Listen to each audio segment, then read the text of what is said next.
Apocalipsis 22. Estamos en el versículo 6 del capítulo 22, la clase número 48. Vamos a ver acerca de la inminente venida de nuestro Señor Jesucristo y vamos a ver esta invitación que es ven, que se repite. Nos quedamos en el versículo 6 y hasta ahora podemos concluir que Juan nunca tuvo la intención de que todo lo que nos ha estado describiendo fuese tomado literal, sino según su género literario. Y hemos visto muchos símbolos y mucha literatura apocalíptica que usaban los judíos en este tiempo, después del Antiguo Testamento, entre el Antiguo y el Nuevo, este tiempo intertestamental como se conoce, la literatura apocalíptica judía, que está registrada en los libros canónicos, como el libro de Enoc. Se usa este tipo de imágenes. Y también hemos visto los profetas del Antiguo Testamento, como Jeremías, Isaías, Daniel, cómo usan estas imágenes para comunicarnos verdades trascendentales. Así que es por eso que no podemos tomar la intención del autor Juan, convertir las imágenes del Apocalipsis en textos históricos y armar cuadros de cuándo será su segunda venida. Si esto sucedió, entonces significa que nuestro Señor Jesucristo debe venir en el año tal o debe venir en la generación tal, hablando su segundo retorno, porque muchos han hecho eso en la historia. Le han puesto esta fecha de la segunda venida y nuestro Señor Jesucristo, cuando sus discípulos le preguntaron ¿cuándo vas a restaurar el reino y será el fin de todas estas cosas?, le dice que no era de ellos el saber cuándo los tiempos, porque eso era asunto del Padre. Ni aún el Hijo sabía, ¿no?, en su mente humana hablando, porque Él había dejado su gloria. Así que, ¿quiénes somos nosotros para poder hablarnos y formular tiempos y esquemas sobre cuándo esto sucederá? Así que debemos de tener cuidado al interpretar las profecías y la literatura apocalíptica como hemos venido estudiando. Versículo 6. Entonces, el ángel es el personaje que siempre introduce a Juan con estas visiones y lo que escucha, y el ángel mismo le interpreta a Juan qué significa esto, ¿no? Es el que lo va guiando. En el versículo 6 dice, y me dijo, estas palabras son fieles y verdaderas. ¿A qué palabras se está refiriendo? Bueno, lo que estudiamos en los primeros 6 versículos sobre la restauración de la creación, donde en el trono, en la autoridad lo tiene Dios Padre y el Cordero, nuestro Señor Jesucristo, donde el árbol de la vida es restaurado, ese árbol de vida que fue oculto en el Génesis, donde vemos que la adoración a Dios es restaurada, el habitar con Dios, el ver el rostro de Dios es restaurada, donde no habrá más maldad ni oscuridad, donde Dios será el que estemos en esa comunión perfecta con Él, y no solamente en comunión, pero reinaremos con Él. Y claro, ese es un tema aparte sobre qué significa reinar con Cristo. Significa eso que habrá cosas que hacer en el nuevo mundo, en la nueva tierra, y no tenemos escritura, pero es una nueva vida totalmente que vamos a experimentar en estos nuevos cielos y nueva tierra. No se nos da detalle porque el énfasis es cómo vivimos en este lado de la historia. Solamente se nos habla que hay un después de que pasemos de esta vida, o sea, la vida continúa, ¿no? La vida restaurada con Dios. Y es por eso que dice que estas cosas son verdaderas, fieles y verdaderas.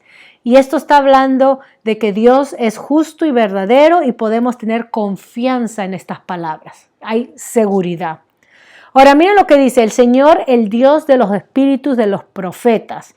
Y esta es una alusión a lo que se hace referencia acerca de los profetas que hablaron por inspiración divina, ¿no? Que trajeron la palabra de Dios, que comunicaron la palabra de Dios.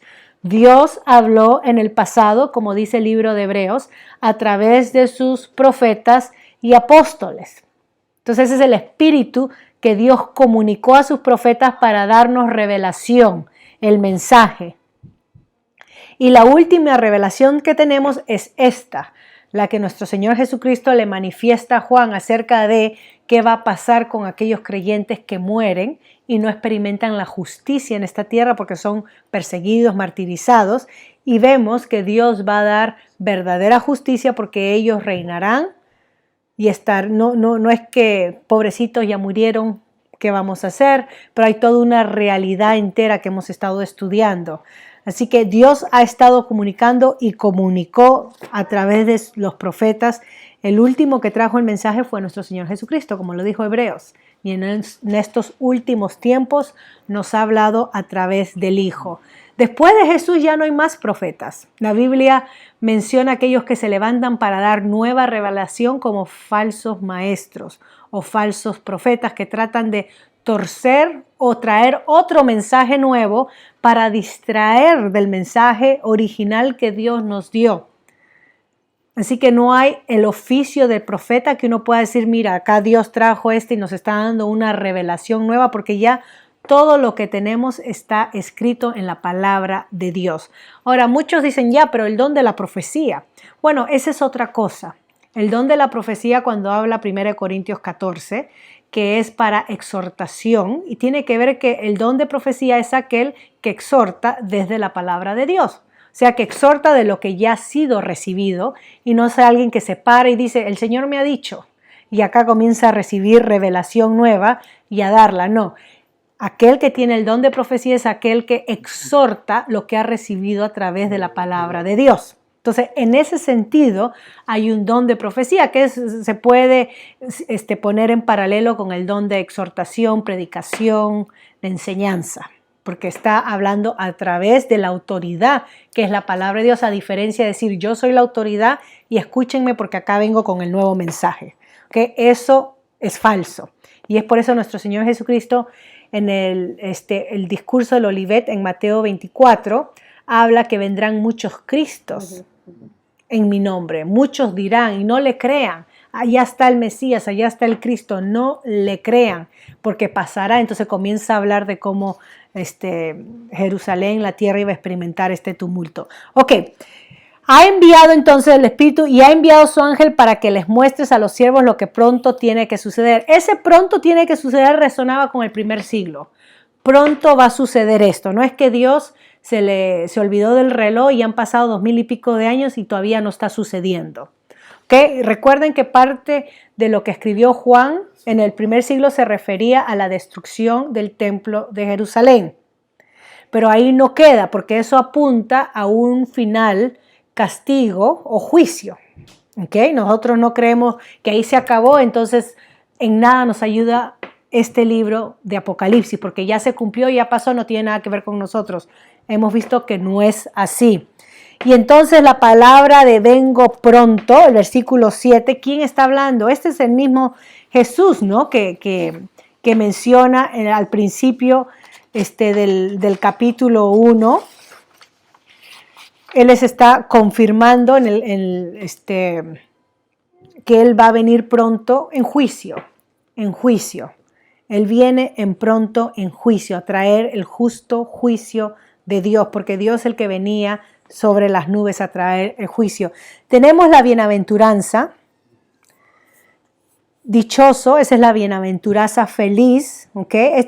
Recuerdan que hay 7 bienaventuranzas en Apocalipsis. Esto es algo fascinante de Juan en la manera como arregla los escritos.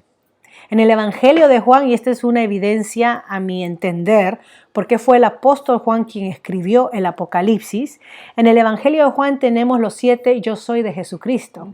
¿No? Yo soy el pan de vida, el buen pastor, la puerta, ¿no? El camino, la verdad, la vida, ¿no? Comienza a hablar de el yo soy, los 7 yo soy. No solamente eso, pero hay 7 conversaciones con 7 individuos en diálogos en el Evangelio de Juan. Y acá también arregla su material, lo que vio lo arregla para hablarnos y darnos que dichoso, bienaventurado, así como el Sermón del Monte, nuestro Señor Jesucristo dice, es aquel que obedece lo que está escrito, ¿no? Las palabras proféticas, lo que se le ha indicado. ¿Qué son esas palabras? De perseverar hasta el final, de no negar la fe en Jesús, de no tener alianzas externas con el sistema de este mundo, con la cultura, con el sistema político, con el sistema económico, que no debemos de mezclarnos con alianzas externas, debemos de mantenernos firmes en la verdad. Y esto es muy importante porque no porque algo sea legal significa que es correcto delante de Dios. Por ejemplo, les doy un ejemplo. Cuando acá en Canadá legalizaron el matrimonio homosexual, gay, que empezó todo eso en Holanda, ¿no? El boom empezó la bola de nieve en Holanda y acá en Canadá sucedió como al principio de los años 2000, legalizaron el matrimonio homosexual. Los creyentes no lo tomamos, las iglesias no le tomaron importancia, porque total, ese es el mundo y yo no tengo nada que ver con el mundo. Allá la gente impía, pagana, que se quiera casar entre ellos. Nosotros miramos para allá. Lo que la iglesia nos estaba dando cuenta es que este movimiento homosexual iba a poner presión a las iglesias para que ahora los empiece a casar. No solamente para que los empiece a casar, pero para que puedan tener trabajo dentro de la iglesia. Así que si la secretaria del pastor le dice al pastor, una buena muchacha creyente que viene los domingos, una mujer que le paga, ¿no? La iglesia le dice al pastor, pastor, desde ahora en adelante mi novia me va a acompañar al servicio los domingos y yo quiero que en un futuro usted nos case.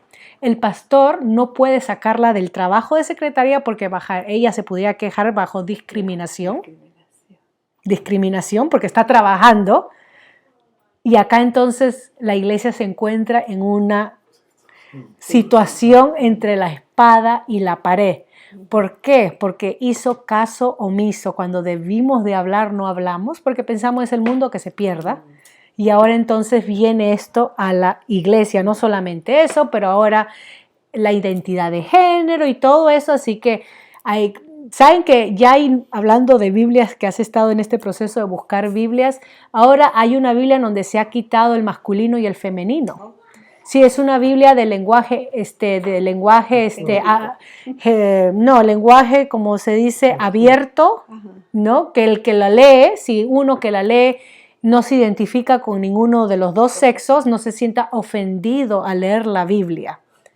Entonces, si las casas de publicaciones cristianas se prestaron para eso, miren que nosotros mismos, al no mantenernos fuertes y firmes por dinero, sí, por dinero definitivamente. En España se cuenta el caso que había un pastor en Andaluz que escribió un libro en contra del matrimonio homosexual en el año 2000. Llegaron al gobierno homosexuales a tomar cargos y ya le tenían al pastor en la mira, ¿no? Y le dijeron, tiene que retirar todos los libros. No solamente eso, tiene que ir y buscar a toda la gente que usted le ha vendido, le ha regalado copia y obtener todos esos libros de regreso y desaparecerlos. ¿Qué sucedió? Esto pasó en Andalucía, que el gobierno comenzó a dar una ayuda económica a las iglesias. Viste que acá en Canadá se nos ayuda con eso de los taxes porque es non-profit, no es una institución es caritativa, sin fines de lucro, no tenemos esa facilidad. En España comenzaron a dar no solamente facilidad a las iglesias, pero comenzaron a formar una institución donde todas las iglesias se podían juntar para poder obtener beneficios del gobierno. Bueno, al pastor le dijo, ¿quieres el beneficio? Ya sabes lo que te cuesta. No solamente quemar su libro, pero no puedes predicar en tu iglesia en contra del homosexualismo o en contra de la identidad de género. Todo tiene que ser lenguaje inclusivo, bla, bla, bla. Si la gente homosexual viene a pedirte matrimonio, tienes que aceptar, porque ahora el gobierno tiene a las iglesias en su mano, porque si de un principio empezó a aceptarle dinero o ¿cómo se puede decir? Esta donación o esta ayuda de que no pague impuestos, entonces ahora hay esta presión de su lado. Juan, cuando uno lee el Apocalipsis, es muy claro y dice que la iglesia, si tiene que sufrir persecución, debe de sufrir, pero no debe de mezclarse. Juan es bien claro y tajante en el Apocalipsis. Es más, es uno de los libros que, si siguen con este tema de la inclusión, lo van a sacar de la Biblia inclusiva, porque no va. No van a decir es un libro perdido, no lo escribió Juan, o es pseudo cristiano, cualquier excusa para sacarlo, porque es un libro, lo tildarían de fanático. Ese es el apóstol fanático. ¿Cómo se le ocurre decir eso? Hablar al gobierno que es una bestia y aquellos que tratan de hacer la paz con la sociedad para armonía, para unidad, llamarlos falsos profetas. Eso es demasiado, pero eso es lo que hace Juan. Juan llama a la institución religiosa, como lo fue en ese tiempo, el grupo judío, ¿no? Donde los sumos sacerdotes, los fariseos, todo ese grupo los llamó el falso profeta, el que mataba a sus profetas. Jesucristo mismo los denuncia. Generación de víboras. Ustedes son hijos de Satanás, no de Abraham, como ellos clamaban. Hoy en día la iglesia se da de besos y de abrazos con el gobierno y permite entonces que el gobierno le dicte lo que debe y no debe predicar. Juan nos diría falsos profetas. Ustedes son de ese grupo, así de radicales. Entonces, ¿dónde estamos nosotros? Por eso esta bienaventuranza a obedecer. En el versículo 14 también habla la última bienaventuranza. Este sería el versículo 7, la 6, la del 14, la número 7. La última bienaventuranza del versículo 14 es a los que lavan sus ropas para tener derecho. Esta es una metáfora que confirma la expiación de Cristo. Porque recuerden que los creyentes han sido limpiados por la sangre del Cordero. Como Juan lo introdujo, el Bautista, el Cordero de Dios que quita el pecado del mundo, ¿no? Entonces los creyentes, porque hemos sido lavados por la sangre del Cordero, aceptados por el sacrificio del Cordero, nuestro Señor Jesucristo, ahora tenemos una nueva vida. Ahora tenemos como una nueva ropa en Él, ¿no? Es una metáfora, es muy importante. Lavar la ropa significa los que guardan sus mandamientos. Es una metáfora para decir los que obedecen. Es otra manera de decir bienaventurados, ¿no? Aquellos que son aceptados o los creyentes que tienen vida en el Cordero, han sido aceptados, perdonados por el sacrificio del Cordero y guardan sus mandamientos, lavan su ropa. Habla sobre, tienen derecho en el árbol de la vida, ¿ok? Estas metáforas hablan de la salvación eterna que tenemos en nuestro Señor Jesucristo y está vinculada a Génesis 2, versículo 9 y el capítulo 3, versículo 22. Ok, regresamos al versículo 8. Miren la reacción de Juan. Yo, Juan, soy quien vio y oyó estas cosas. En la epístola de Juan, en su primera epístola, él empieza hablando de lo que hemos oído, lo que hemos visto, lo que hemos palpado con nuestras manos. Eso les testificamos. Esa es una palabra preferida de Juan, que él está hablando como testigo. O sea, Juan no está diciendo, me lo contaron, ¿no? Yo escuché que Pedro me dijo, que Jesús dijo esto. No, Juan, si ustedes ven en la primera epístola, el libro antes del Apocalipsis, o sea, 2 libros antes del Apocalipsis, la primera, el capítulo 1, él dice, lo que hemos visto, lo que hemos oído, lo que hemos palpado, de eso damos testimonio. ¿Qué más verídico que eso? Y acá Juan está diciendo, usando ese mismo testimonio, por eso también creemos que Juan, el apóstol, el que escribe, que él mismo da testimonio, versículo 8, ¿no? Después de verlas, oírlas, mire la reacción. Se postró a los pies del ángel que le mostraba todo esto para adorarlo. Tenía el deseo de adorar a Dios, ¿no? Sino que se confundió con la persona o el ser que estaba frente a él, porque el ángel lo reprende y le dice, no lo hagas, a mí no. Yo soy consiervo tuyo, ese es el lema de Hebreos capítulo 1, que Jesús es superior a los ángeles, no como los testigos de Jehová o los mormones que equivalen a Jesús como un ángel o un ser creado, ¿no? Jesús es superior a los ángeles y Él es el único que merece adoración. Y le dice, soy consiervo tuyo, ya hemos hablado del tema de los ángeles que ministran para los santos, son consiervos con nosotros, y de tus hermanos los profetas, de los cuales obedecen las palabras de este libro. Y mire, lo mismo que le dijo Jesucristo a Satanás cuando fue tentado en el desierto, solamente a Dios adorarás y a Él servirás. Y acá Juan, el ángel le dice, tú adora a Dios. Y esa es nuestra respuesta.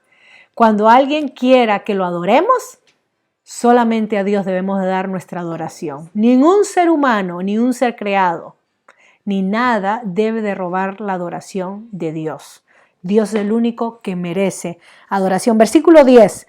Ahora, esto es interesante y esta es una razón más por la cual yo creo que lo que se escribió en este libro tuvo que ver la mayor parte, los primeros 20 capítulos, con el primer siglo, porque miren lo que dijo. Me dijo, no selles las palabras proféticas de este libro.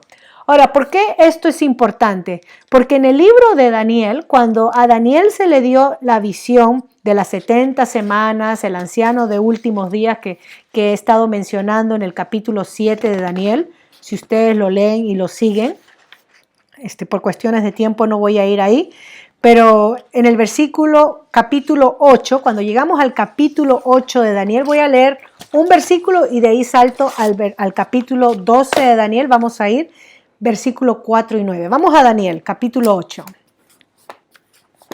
Miren acá, para que ustedes mismos vean, entendamos lo que el ángel le quiere decir con no sellar o sellar. ¿Okay? Acá le está diciendo no selles a Juan. Y la razón por la cual no debe de sellar, porque el tiempo está cerca. Tema que se repite desde el capítulo 1. ¿Se recuerdan? He aquí vengo pronto. He aquí vengo pronto. El tiempo está cerca. Ok. ¿Qué dice Daniel? Daniel es uno de los profetas que tenemos acá en el Antiguo Testamento. Pues se me escapa Daniel. Después de Ezequiel, Isaías, ok. Daniel capítulo 8, versículo 26.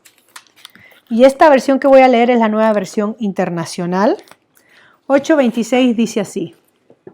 Esta visión de los días con sus noches que se te ha dado a conocer es verdadera. Miren, la misma manera, estas palabras son fieles y verdaderas, ¿no? Pero no la hagas públicas, pues para eso falta mucho tiempo. ¿Ok? Entiendan ahí. Voy a saltar al capítulo 12, versículos 4 y 9. 12. Si quieren saber cuál fue esa revelación, lean desde el capítulo 7. 12, versículo 4. Tú, Daniel, guarda estas cosas en secreto, o sea, que no la publique, que la guarde en secreto y sella. Mira, lo opuesto a Juan el Apocalipsis, el libro hasta la hora final. Y acá no estamos hablando de la hora final de los últimos días. Como hemos entendido, cada vez que se habla el tiempo final, no se está hablando del final de la historia de la humanidad, sino del tiempo final de algo. Como nosotros vimos en Apocalipsis, el tiempo final del templo, por ejemplo, y el sistema de sacrificios que venía dando.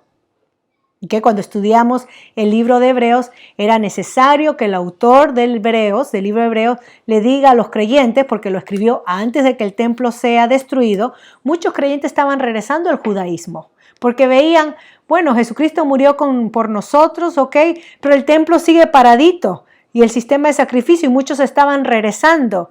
Y el libro de Hebreos dice, no, eso ya fue cumplido. Cristo es nuestro sumo sacerdote, sacrificio, no, Él es mayor. ¿Y qué con el templo?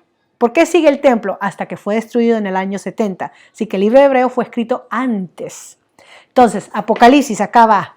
Cuando le dice no selles porque esto debe ocurrir pronto, se estaba refiriendo al juicio que iba a recibir la ciudad de Jerusalén y la destrucción del templo. Cuando le dice a Daniel que selle, porque esto va a suceder durante muchos días, hasta la hora final, pues muchos andarán de un lado a otro en busca de cualquier conocimiento. Salto al versículo 9. Y él me respondió, sigue adelante Daniel, que estas cosas se mantendrán selladas y en secreto hasta que llegue la hora final. ¿La hora final de qué? Cuando uno lee el capítulo 7, hasta que aparezca el Mesías. O sea, hasta que nuestro Señor Jesucristo venga sobre la tierra.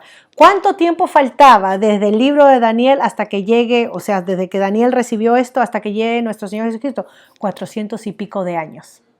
Ahora, ¿ustedes creen que si Juan estuviera hablando de la segunda del regreso de Cristo, 2000 y pico, 3000 años después, le diga, no lo selles porque esto va a ocurrir pronto?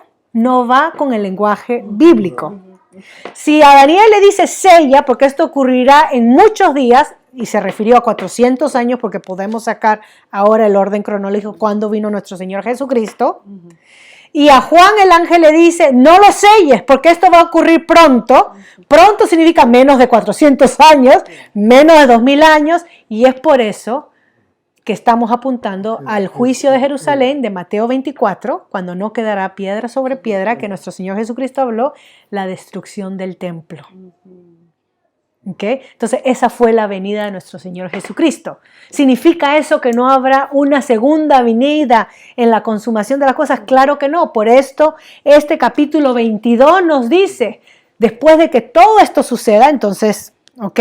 Versículo 11. Deje quien sea justo para este tiempo, ¿verdad? Sea siendo injusto, que sea impuro, siga siendo impuro. Son dichos para recompensar a cada uno según sus obras, ¿no? De versículo 11 y versículo 12. Es un tema que se repite a través del Antiguo Testamento. Job lo repitió en el capítulo 34, versículo 11, Salmo 28, Proverbio, Eclesiastés, Jeremías, Mateo. Vamos a ir a Mateo 16, 27. También está Mateo 25. Bueno, a través de toda la Biblia se repite esto el énfasis está en recompensar a cada uno según sus obras. Recompensar. Mateo capítulo 16, 27. Porque el Hijo del Hombre ha de venir en la gloria de su Padre con sus ángeles y entonces recompensará a cada persona según lo que haya hecho. ¿Ok? Les aseguro que algunos de los que aquí presentes no sufrirán la muerte sin antes haber visto al Hijo del Hombre llegar en su reino, en juicio, no su segundo retorno, porque está diciendo de los que están acá verán, o sea, esta generación, la generación del primer siglo que vio la destrucción del templo. ¿Ok? Miren, ya vengo pronto. No son ni 400 ni 2000 años. Y traigo conmigo mi galardón para recompensar a cada uno conforme a sus acciones. No sé cómo eso se traduce en el aspecto celestial, pero sabemos que el creyente, como dijo Pablo, yo persigo hacia la carrera, golpeando mi cuerpo, porque me espera una recompensa. Prosigo al blanco. En ser fiel al Señor, en trabajar en su obra, porque hay una recompensa al final. Jesucristo le dijo a sus discípulos, no trabajen por las cosas de este mundo que perecen, que se corrompen, trabajen por una recompensa celestial. Entonces, esto está hablando de una recompensa celestial. No está hablando que Dios me bendijo con un nuevo carro, Dios me bendijo con una nueva casa. Vaya, las cosas materiales son bendiciones, claro que sí, pero eso no es la recompensa celestial. La recompensa celestial es mucho más valor y no se consume, no se marchita, no se acaba, no se corrompe ni se malogra como lo hace un carro o una casa. Estamos hablando de recompensas celestiales que Él va a traer consigo. No lo tomemos literal que cuando venga el juicio entonces hay recompensa, porque entonces vemos cronológicamente que no está hablando. Está diciendo que Él va a dar su recompensa, punto, ¿no? Tengamos eso en mente. Versículo 13 ya vimos, yo soy el alfa y el omega, el principio y el fin, el primero y el último. Cuando un musulmán le dijo, ¿dónde dice Jesucristo yo soy Dios? Este es un versículo que debemos demostrarle. Acá, por ejemplo, otro yo soy el alfa y el omega. Y estas palabras de Jesús hemos visto que salen de Isaías como 42, Isaías 60, donde Jehová dice que es el primero y el último, y ahora Jesús lo dice. O Jesús nos miente, o Jesús es Dios. Pero no puede ser un profeta y tenerlo como un buen maestro cuando declaró ciertas palabras. Bueno, Juan exageró, Juan inventó a Jesucristo. No, él dice, yo doy testimonio de esto. Juan mismo dice, yo he visto y he escuchado, yo doy testimonio de esto, no es que me lo inventé. Y con Juan está el resto de los apóstoles, ¿no? Que dan testimonio, como el apóstol Pablo. Bienaventurados los que lavan, ya vimos ese versículo, ¿ok? Para entrar hablando del reino eterno. Pero afuera se quedarán, recuerden que ya vimos la lista del capítulo 21 sobre que empiezan los cobardes, ¿no? Pero afuera se quedarán los pervertidos, los hechiceros, los que han caído en inmoralidad sexual. Imagínate, la iglesia, no puede haber nada de esto en la iglesia de Cristo. En el momento que una iglesia local, como las iglesias que Juan escribe de Asia Menor, esas 7 iglesias. Recuerden que había una iglesia de Tiatira que tenía una que era falsa profetisa, que cometía actos de inmoralidad en la iglesia. En Corintios también había problemas de inmoralidad. Que en la iglesia de Cristo no puede haber eso, porque cuando nuestro Señor Jesucristo venga en juicio, nos sacará el candelabro y nos dará según hemos respondido a Él, ¿no? Según nuestras obras. Ok, entonces, homicidas, idólatras y todo aquel, y mira cómo lo resume, que ama y practica la mentira. O sea que no estoy hablando que metí la pata y mentí. Estoy hablando el que practica, es que su estilo de vida es caracterizado por la mentira. Mire que son estas alertas. Versículo 16. ¿Quién habla? Él mismo, nuestro Señor Jesucristo. Dice, yo, Jesús, he enviado a mi ángel para dar los testimonios de las cosas. ¿En dónde? En las iglesias. O sea que este mensaje, el Apocalipsis, es un mensaje para los creyentes. Este mensaje de Apocalipsis es un mensaje para las iglesias. ¿Okay? Ese es el punto principal, el enfoque. ¿Okay? Mi ángel es enviado para poder darles a conocer. ¿Okay? ¿Qué otra cosa dice? Yo soy, nuestro Señor Jesucristo hablando, la raíz y el linaje de David, la estrella resplandeciente de la mañana. Ya vimos esos versículos, ya se los di la semana pasada, de Isaías 11, 2 de Samuel 7, 12 al 16, que habla que nuestro Señor Jesucristo es el cumplimiento de la promesa del rey mesiánico, del ungido, cuando Dios le dice a David que su reino de David será sepertino o eterno. ¿Cómo lo iba a hacer si David era humano y murió? Sus hijos murieron. Jesucristo cumple la promesa a David. Él es el hijo de David que vive eternamente y para siempre y está sentado en el trono. Ya no de David, pero de su padre. Entonces vemos cómo nuestro Señor Jesucristo cumple todas las profecías del Antiguo Testamento. La estrella resplandeciente de la mañana, este es un título mesiánico, aunque recuerden que se le aplica en Isaías 14, 12 para referirse al rey de los sirios, donde se habla sobre una referencia a Satanás, cómo has caído Lucifer, ángel de la mañana, o al rey de los asirios, ¿no? El príncipe de los asirios, para referirse después de tener un grado de honor, cómo ha caído, y muchos dicen, bueno, eso hace eco a Satanás también, que tuvo un grado de honor delante de Dios como un arcángel, ¿no? Que servía y cayó, pero ese título no le pertenece ni a Lucifer, o sea, a Satanás, ni al príncipe, ni al rey de Asiria, sino a Jesucristo. Él es la estrella resplandeciente de la mañana. ¿Okay? Tenemos la invitación entonces. El espíritu y la esposa dicen, ven. Ahora, ¿quién es la esposa? La iglesia. ¿Quién es la esposa? La iglesia, el pueblo de Dios, que hacen la invitación. Acá hay 4 ofrecimientos de ven. A los perdidos, 4 ofrecimientos de ven, ¿ok? A los perdidos. Y está hablando de venir y regresar en arrepentimiento a Él. Esto se toma de Isaías 55, donde se dan las buenas noticias de salvación, de ser satisfecho de la comida espiritual sin necesidad de pagar por ella. Gratis, solamente venir a nuestro Dios, ¿no? Entonces esta es una recapitulación que Juan está haciendo para explicar sobre la invitación que hace a todos que están escuchando este mensaje. La esposa, la iglesia debe de invitar a la gente a venir a Dios en arrepentimiento.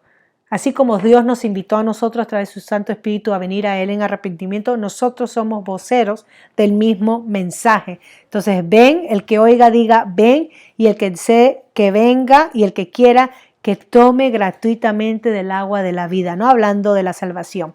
Versículo 18. Yo le advierto a todo aquel que oigan las palabras proféticas de este libro, que a quien añada algo, tenemos que tener ahí cuidado a estas cosas, y con eso puede ser hacer interpretaciones dogmáticas. Por ejemplo, que yo haga una interpretación y diga, eso es lo que Dios dice, en vez de decir, no sé, puede ser, me parece.